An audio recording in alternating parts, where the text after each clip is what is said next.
So I tried to create a decoy world for you to destroy in my mind. You can stay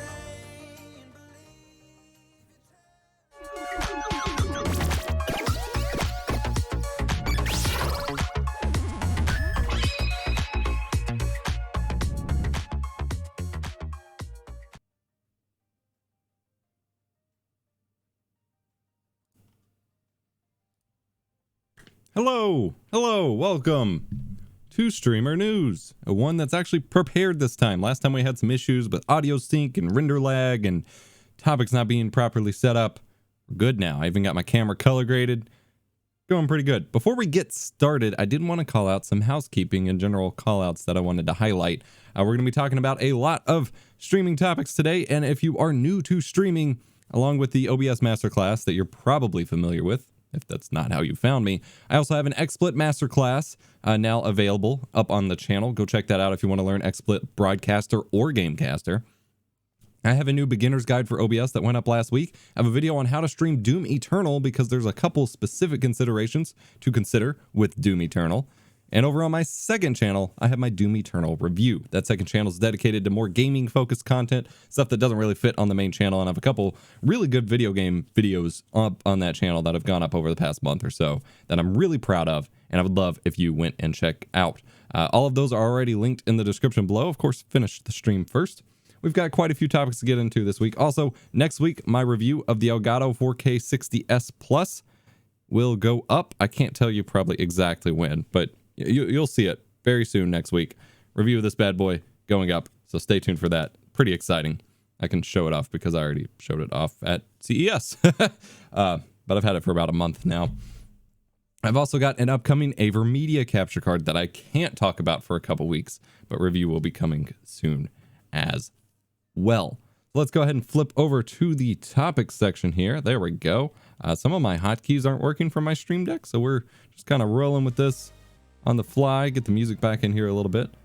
Everything seems to be holding steady. I'm impressed. The internet has not been surviving well. Speaking of which, we're going to be talking about topics that tangentially relate to the current ongoing human malware crisis, as you know, Gamers Nexus put it, that we're going to be talking about that, but we're not going to be talking about it itself. I'm sure you're tired of hearing about it and the effects that it has. So we're going to focus on the positivity side, specifically as it relates to streaming, and not talk about the direct thing a whole lot.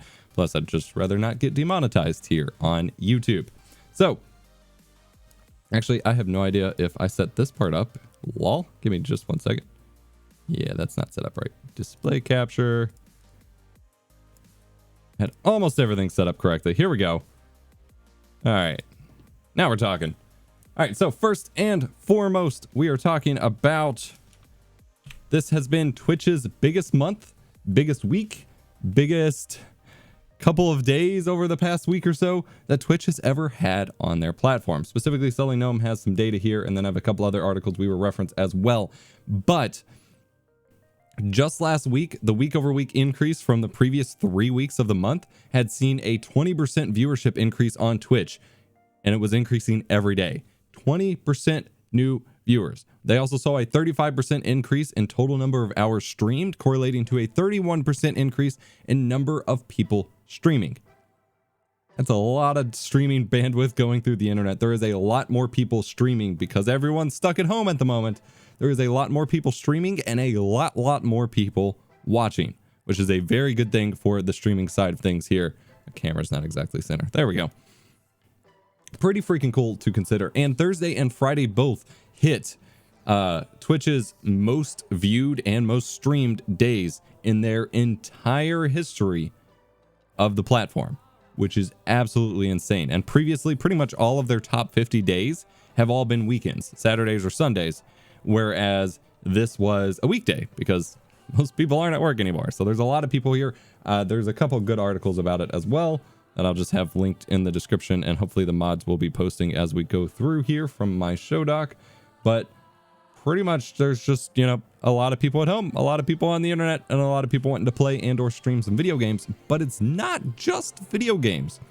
In fact, it's everything. There has been an influx of music artists, of bands, of DJs, of actual visual artists, pretty much people from every entertainment field that would typically be somewhere in person performing or streaming or something, you know, entertaining in person, that are now all doing it virtually. And it's really cool to see everyone adapt so fast. I've had a lot of people reach out to me over the past couple of weeks about helping set up their streams and such, and it's cool to kind of see what different walks of life everyone is starting to stream from.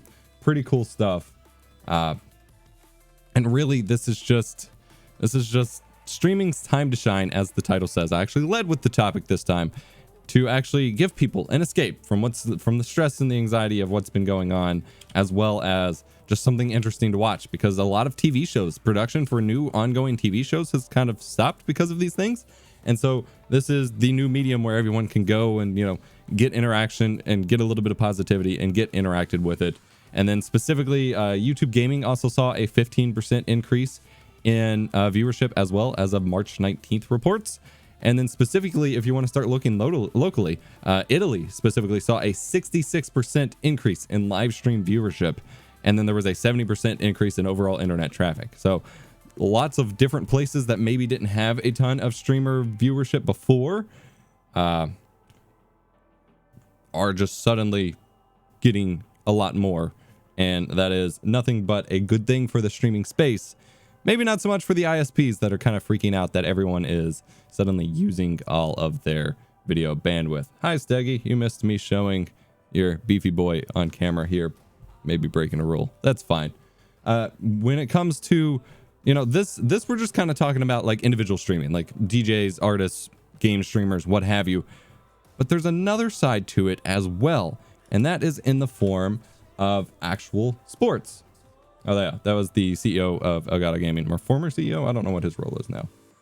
GM of Elgato Gaming, tweeting that Twitch had its biggest day ever. So the sports scene has also moved to having gaming and streaming kind of take over the in-person sports realm, because a lot of sports leagues are all pretty much shut down for the year or for the season now. And so sports anchors and sports hosts have started diving into the NBA games, the NFL games, and things like that to get their fix of sports action. But it's also started to be used for actual events as well. In fact, Formula One and NASCAR used racing video games in place of actual in-person car races. And frankly, the graphics on some of these, especially when you run it through TV or Twitter compression, at a glance, you don't really know you're looking at a video game. Like if you get the highest quality copy and you're really pinpointing details, like yeah, you can find some little things, but most people are going to look at this and to them, it's a car race, and that's fine. And that really just kind of shows how deep, you know, how minute the difference is between, you know, real life visuals of certain events and video games has just like become very small.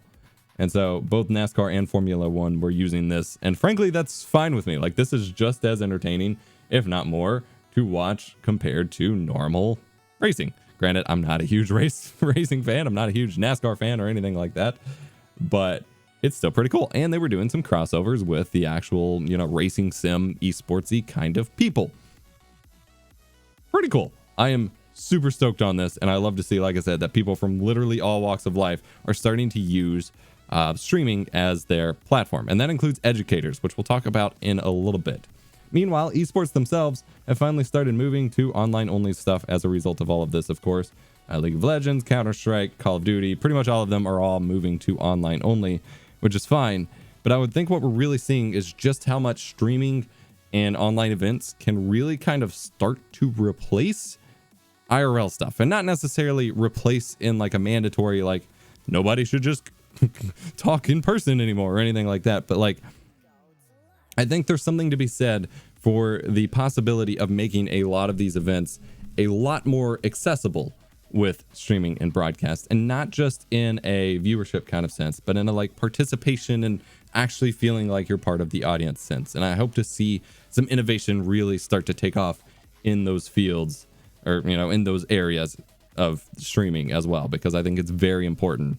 And both video games and streaming have just really stepped it up.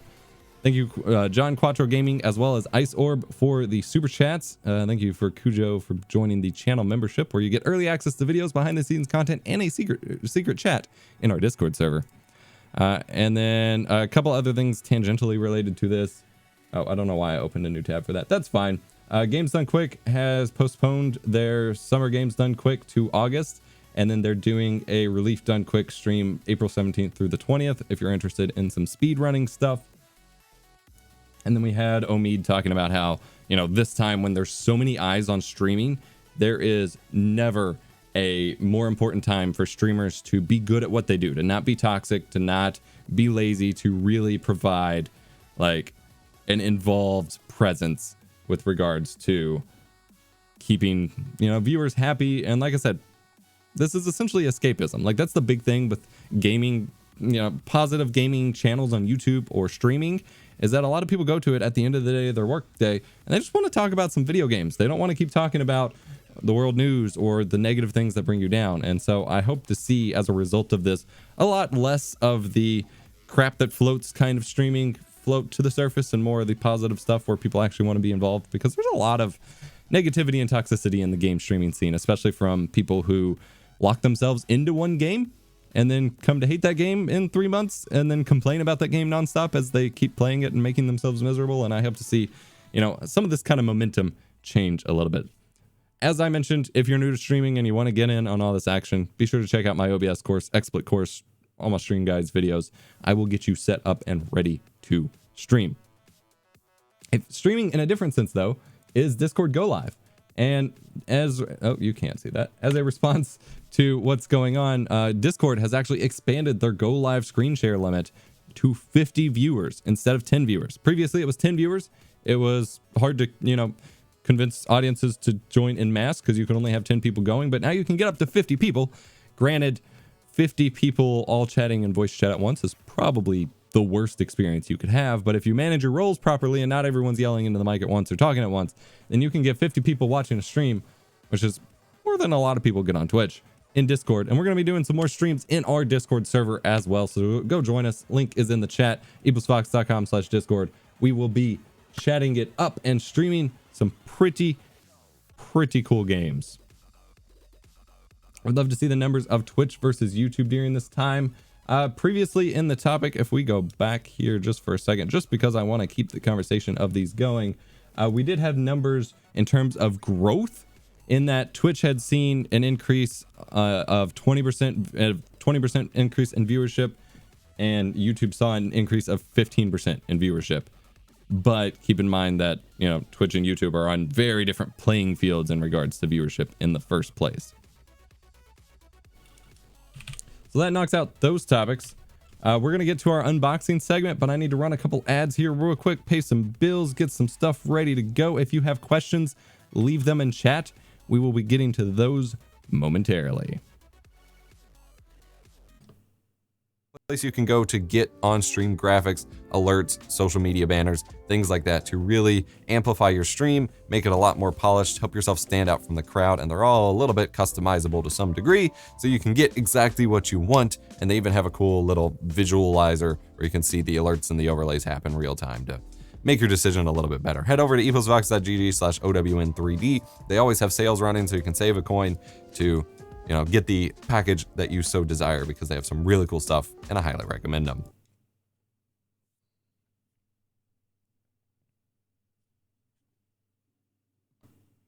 Auto Stream Deck and think, man, I wish I could have all of that power in the palm of my hands. Well, now you can. Install the app on iOS or Android, connect your Stream Deck software on PC, and start setting up your program launchers, CPU monitors, button to control your key lights, and stream scene switching, all within minutes. It doesn't get much easier than this. Try it free with the link in the video description.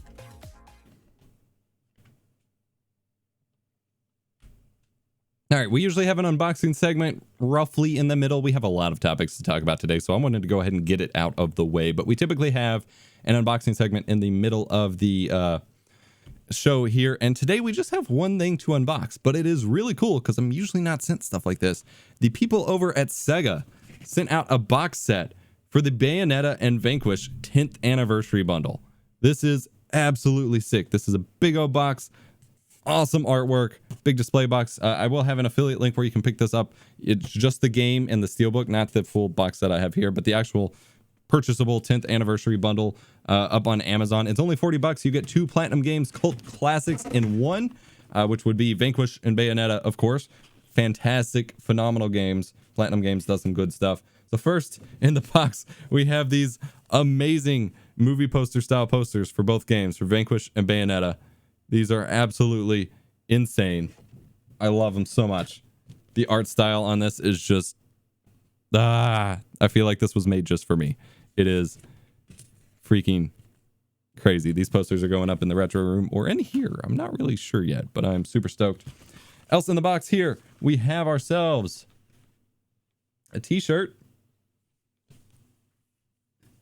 It's got both games on it. Basically the art from the game itself. Pretty sick. Also, they went really overkill with the box. The box on the inside has the planet artwork as well for the 2 games. Pretty crazy. And then we have the game itself, and I think that's everything in here. I'm always paranoid that I'll like leave something hidden in the box. I used to do that with collector's editions. There used to be a lot of like little things hidden under the cardboard dividers or something like that. Here we have the game itself, which will come in a steelbook. This is just the outer sleeve. I don't have my knife on me, apparently. That was a mistake. Huzzah! So I got the PS4 option to play on the PS4 Pro, but it's available for Xbox and PS4 as well. And of course, these games are already, well, Vanquish is already on PC. I'm not sure about Bayonetta just yet. You can check that out for yourself, of course. 10th anniversary bundle. We get this gorgeous steelbook. On the front, we have the Bayonetta artwork. On the back, we have the Vanquish artwork. Vanquish is an awesome third-person shooter. Has a really just crazy mechanic to it. It is a phenomenal game. I played it on PS3 back in the day. And then both games are on the same disc. And cool art on the inside of the case as well. Pretty awesome bundle. And like I said, it's only $40 for 2 games in one. 2 phenomenal games that are worth way more than that. And it is PS4 Pro and Xbox One X enhanced. There's a good Digital Foundry video breaking down the graphics and performance and things like that. If that is up to your style. We're going to answer a couple questions here. I see there's some chat going on about what's going on with Discord Go Live. Really curious about it. When I had a channel, it wasn't possible yet. So basically, it's meant, I have a whole video on it itself. I can pull that up here real quick. Discord Go Live. Yeah, I hope it's this one and not a broken copy. I did a full video on it back when it first released because I just thought it was so cool, and I still do. It's kind of designed in place of playing a game on your couch with some friends whereas Twitch streaming is like broadcasting on a stage to everybody. Discord Go Live is more meant to be kind of with your friends or with some people in your server, you know, limited to your Patreon subs or Twitch subs or something like that. Although with 50 viewers, you can now do a much bigger stream. And it prioritizes super low latency, which means that it doesn't do a whole lot of stream transcoding. And so it basically bases the quality level off of what everyone's internet can kind of handle, which is why, as some people are mentioning in chat, you know, there's some quality issues at times, but it uses the low latency form of NVENC, and so it, at least on NVIDIA GPUs, and so it is super low latency, so everyone can react and help you out with your game. If you're playing a game and you need some help with it, you can do a Go Live stream, get a buddy in there, and in real time, they can help coach you through something, tell you where stuff is, without waiting on stream delays, things like that. It does have a 50 viewer limit at the moment, which is still phenomenal compared to the 10-person limit. We were doing a lot of game nights on Discord with it, and we filled up 10 people very quickly, but there was a workaround in that you could have multiple people go live in one channel and everyone could hear each other. And so you could have multiple perspectives and queue up as many people as you wanted to watch each in separate stream and just chat about the game itself. Someone mentioned there is no monetization options. Yeah, but there's no monetization on Discord itself, really. That's not what it's for, but you get the idea. It can capture a lot of stuff other than actual PC games. However, there is issues getting audio from it if it's not a game. But yeah, come join us on Discord, eposvox.com/Discord. I got one more question we're going to acknowledge here before we move on to the next topic. If a new streamer really enjoys Mixer's community, but Twitch's viewership is higher, would you recommend streaming to their preferred platform for community or higher chance of viewership? That would depend entirely on what your actual priority is. Do you, is it more important to you to have that kind of community that Mixer fosters or that you see on Mixer?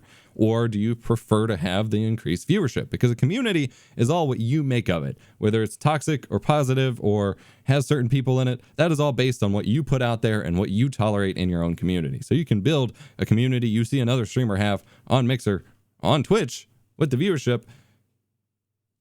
It's up to you. I wouldn't. It depends entirely on what your priority is. Do you want a slightly higher chance for more exposure on Twitch, or do you want, I guess more of a guarantee that you'll start out with the right kind of community? Either way, community is what you make of it. So I'm not even going to suggest joining Twitch specifically for viewership, but there's a little bit. I see you are streaming on 2K. Is it possible to stream in 4K, even 4K 60? I'm actually streaming in 4K. I forgot to change it again.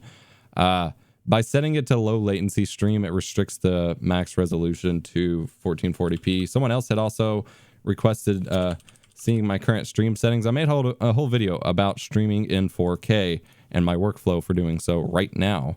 And it's what I use for this.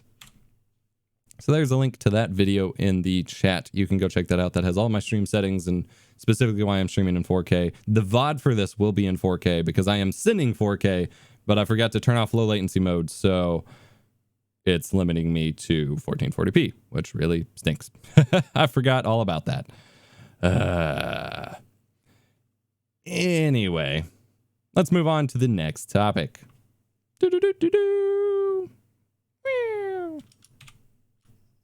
Look at that. All right. So just going to quickly note here, there are some new people who have signed multi-year deals with some streaming platforms. Specifically, Pokimane, Dr. Lupo, Tim the Tatman, and Lyric have all signed with Twitch, or rather re-signed. They've already been on Twitch. Re-signed with Twitch for what seems to be multi-year deals. Pokimane has a goofy little commercial, kind of like Shrouds, about sticking with Twitch. It's fine. And then those other streamers as well. And then I don't have a link for this, but Typical Gamer actually signed with YouTube. He's always been on YouTube, and that's another one where they're just kind of locking them down and making sure they don't leave, which people have complained about other streaming platforms not doing. Twitch and YouTube both are hopping on the bandwagon of paying off streamers so that they don't leave the platform, which is mostly a good thing. As an aside, I don't want to talk about it too much. Kaceytron was actually banned from Twitch, seemingly permanently. Hopefully, it's not super permanently. Overall, I agree with a temporary suspension. They made a very inappropriate joke, and even if you are in a character, if you make comments or jokes or whatever that doesn't fall in line with the values of a platform, they have a right to ban you. It doesn't matter if you're not the character. I don't know why people think that's a defense for stuff or an excuse for stuff, but there you go. It happened. They're still banned. I checked their channel today. They're still banned. Moving on, Mixer has some pretty big updates coming down the pipeline, but also some not so great news. Mixer has specifically just launched their first education category, which is pretty awesome. Specifically, they're launching it at this point in time because a lot of educators, a lot of classrooms are trying to use streaming as a means of supplementing in-person or face-to-face education. And Zoom isn't always working out for everyone. So they are launching this as a way for classes and students and people to keep up with each other and with the Mixer's famous sub-second latency if you're using FTL. And so this is currently the education category. It only has one stream. Actually, yeah, it only has one stream, which is some people teaching coding. Pretty cool. I can appreciate that. Doesn't look like it's going to load here. That's fine. I'm also streaming and the internet's having a hard time. There we go. Got a bunch of people teaching coding with a cool little coding program. I find this kind of frustrating in a sense because I had actually, when I had applied whenever Mixer started like making headway, long before they got Ninja or any of that. I was like, maybe I'll try out this new streaming program or platform. And I applied to their partner program. And I was like, hey, you guys don't really have an education side. It's all just gaming. Eventually that's going to happen. Let's do it. And they immediately just gave me the cookie cutter denial letter, which is fine. Like, I'm not a big enough deal for whatever, but I was like, let's do something with it. And they have finally launched it in the current times, and they are not doing much with it themselves. But it does certainly spur some ideas of what could be done with it. Just wanted to address something in chat.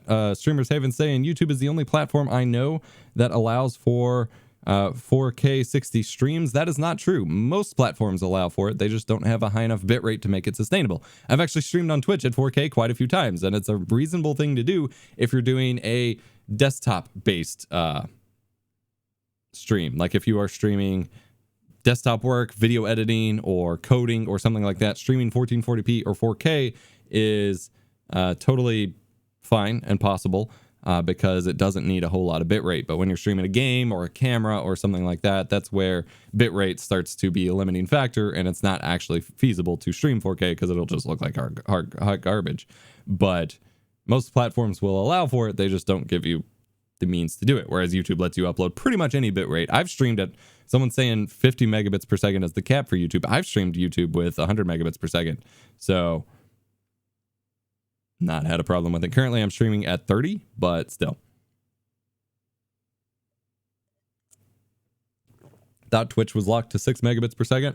You can actually stream up to 8 megabits per second with Twitch. But you know, there's that's not officially supported. So there's that aspect. All right. Get back over here. Also, there's a lot more updates coming to Mixer as well. They have a new homepage that they're rolling out here, which looks pretty awesome. On that homepage, they have partner badges for partners, which is pretty cool. Auto hosting is now a feature available to everyone, not just partners or what have you. Higher quality emotes are coming soon. Now they're increased in resolution, so they look a little bit better. I know that was a complaint for a while. Partners are getting a beta to test of running ad breaks in the middle of stream. More monetization tools. Stream ads are generally considered the worst, but hey, it's available to you. They're working on improvements for the Xbox viewing app, which includes more emotes and subscriber badges and more customization of settings and things like that. So pretty cool, since Xbox was kind of always their kind of grassroots platform that they launched with. As mentioned, the homepage now shows partner badges. The notifications user experience got some improvements, and Clips is now rolling out to more and more viewers. And it has been improved a little bit as well. However, for all of these updates, more and more information keeps coming out, or mostly rumors, but seemingly some first-party sources as well, keeps coming out about how Mixer as a company is really not doing so hot. And specifically, there's this article about morale being very low at Mixer, and apparently they're just losing staff as well, both by choice and not by choice. I reported a couple Streamer News episodes ago that the original founders of Mixer actually left the company. Apparently, they also lost a general manager and the corporate vice president, and then they laid off 16 people, I want to say, which shed roughly 25% of their already small team. So they're basically running with the skeletal crew now. Their new head is really apparently not handling things very well. They're being very condescending about any complaints about the workplace, anything like that. Just not going so hot, and a lot of rumors about just people not being happy at the company and the company not doing so hot. So that's disappointing to see, given that Mixer seemingly is making such big moves overall. It's just a matter of, can they sustain it, I guess, which it's starting to look like maybe not. Looks like we got a tip that I missed from Nick Newman as well. Super shout out to them. Don't know why I didn't see the alert for that, but thank you very much. We also got some Twitch updates going here. Apologies that I missed that. Twitch updates, the new offline page or offline screen, as well as the new channel page teased at the last TwitchCon that I've talked about a couple times, has finally rolled out. So Twitch has a support article on how to set that up. It looks freaking phenomenal. It looks a lot like a YouTube channel, hilariously enough, for all the complaints YouTube gets about their newest, layouts and new UI upgrades and whatever. Every other site ends up copying them or coming close to that same style eventually. Even if it's not immediately, eventually they end up kind of merging on the same idea. So it's always amusing to see. But it looks freaking fantastic. I have not set mine up yet. I was saving it. I was maybe going to do a video on it. So let me know if you're interested in that. But pretty cool to see them rolling that out. In kind of weird news, Herman Miller and Logitech, I reported this in the past, but they've announced that it's coming in spring 2020. It is about to be spring 2020. Herman Miller and Logitech are partnering to release gaming chairs.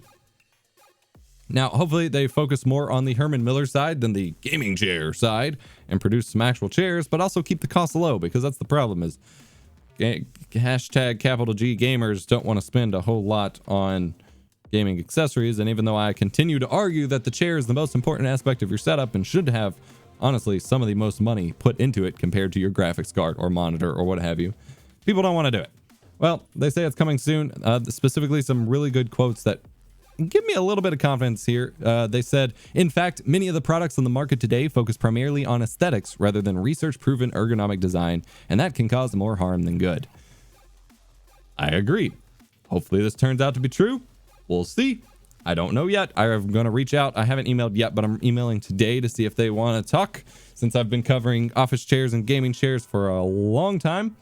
Someone asked what chair I have. It is the Autonomous Ergo Chair 2. Did a full video on it. You can check that out, linked in the chat in just a second.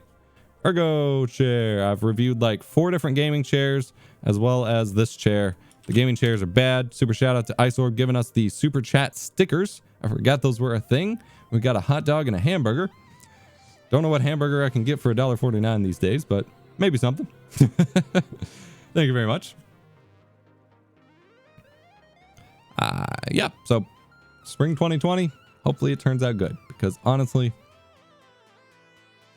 I was skeptical at first. It seems like they know the language of what they need to say in order to produce chairs that actually matter here, but we'll see. Next up, a topic I am super stoked about, and our last main topic of today's streamer news: folding at home. Folding at home is a project started like 20 years ago by Stanford, students at Stanford, whatever, researchers at Stanford, to use distributed, kind of like Bitcoin, but way before Bitcoin happened, you know, blockchain stuff, distributed computing, where it sends out data to everyone's computers over the internet to then crunch and send back to the main workplace to be analyzed. And it's used for protein synthesis and overall analysis of diseases and proteins and molecules and things like that, to basically create a distributed supercomputer over the entire world to help have some resources to do scientific research. It's been going on for a long time. It's a really cool project. And with the rise of the human malware thing that's currently affecting everyone, there's been big pushes by NVIDIA and many other groups and organizations and companies to get everyone sitting at home to use some of their spare cycles on their gaming PCs with beefy graphics cards to contribute to this project. And as a result, it's seeing some of its highest numbers it has ever seen. And currently it is crunching data and folding numbers twice as fast as the top supercomputer on the market. And it has reached exascale. So you know how the current consoles, the Xbox Series X and the PS5, are arguing, people are arguing over teraflops. Well, there's teraflops, there's petaflops, and exaflops. And we are in the exaflop side of things, which is way higher than IBM's supercomputer, which can only do 330 petaflops, contributing to this project. Pretty freaking cool. We do have our own folding at home group. If you want to join it, I have like 6 computers running myself, although most of them are not getting work units most of the time. But the group number is 247981. If you want to join that in your folding at home client, go set that up if you're interested. Really cool stuff. Hope to get some more people going in there. Pretty excited about that, and just really cool to see that they're doing so well. So lastly, let's talk about some cool finds I've had for this week. First and foremost, there is the Loopdeck CT. Oh God, why do they have autoplay volume on their website? Minus points for that.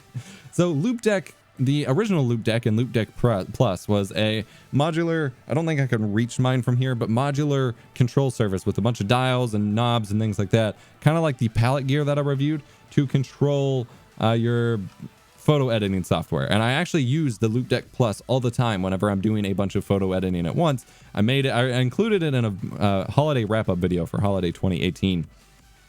Wonderful product. Well, this is their new Loopdeck CT, which combines the palette gear concept, the Loopdeck concept, as well as the Stream Deck concept. And they've actually opened it up so that you can use it with basically any application with user-created profiles.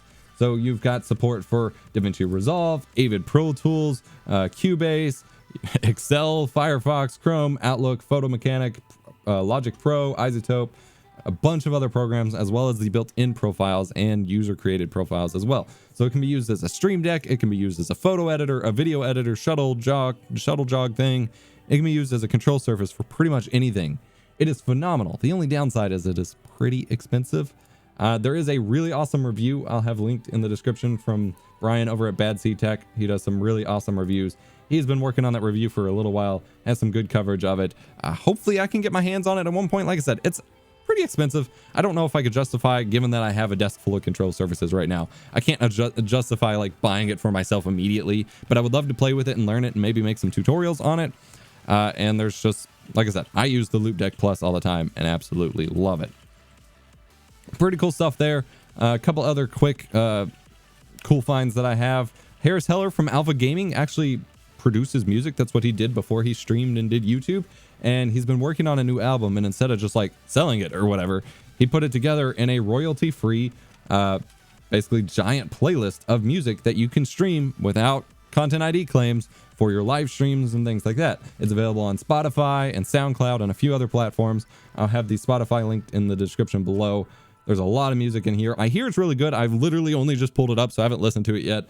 But I love to see when the people who do streaming and things like that actually create something that contributes back to the streaming community. And I've heard really good things about Stream Beats, so it'll probably be included in one of my streaming resources list videos. But I wanted to go ahead and shout it out because it's really freaking cool. And there's a lot of music there. There's a lot more than I was expecting. And then lastly, actually no, two things before we wrap up. There was a stream from Giant Bomb wherein they were adding heat sinks to a Magewell capture card, and I've had some people reach out to me before about their X, Y, or Z capture card overheating, and they're thinking that's why it caused dropped frames. And he was having a lot of dropped frames with that specific capture card and running into issues because it was getting really, really hot, because a lot of these capture cards use basically the enclosure as a heatsink. And so he was basically just strapping a bunch of Raspberry Pi heatsinks to it and hoping that it helps. I don't know if they actually found it to be successful or not. From what I could tell from the stream, they never complained about dropped frames again, so hopefully it helps. But I only put this in here because, like I said, I've had a lot of people reach out about it, and this is something anyone can do. If you have a capture card, you open it up, you find the chip that's getting hot, you put a heatsink on it, and it probably helps a little bit, or you can rig your own fans to it or what have you. And so if you want to see someone else going through that process, there's a resource for you. I might make a video on it at some point. Maybe not, but that's an option available to you. And then lastly, but not leastly, there's 11 days left on the current Humble software bundle. This is a software bundle that contains a bunch of Stardock software, a name that I haven't heard for a long time, but they have a lot of good software for adding cool visual effects to your desktop. I'm a huge fan of customizing my desktop and things like that, as well as some functionality things like a start menu replacement. They've got the fences where you can organize your desktop shortcuts into like folders and categories and things like that. Some really cool tools for controlling your computer and just getting the most out of it. I don't have an affiliate link or anything. That's just there and wanted to talk about it. So that pretty much wraps up today's live stream. That's all the topics I have for today. Adam LaRue asks, has anyone heard anything else about the AverMedia camera? I've been chatting with AverMedia about it. I have no further updates to give at this point in time, but we're talking about it very actively. I want to see a good camera happen for streamers, and I am committed to working with whatever company wants to make that happen.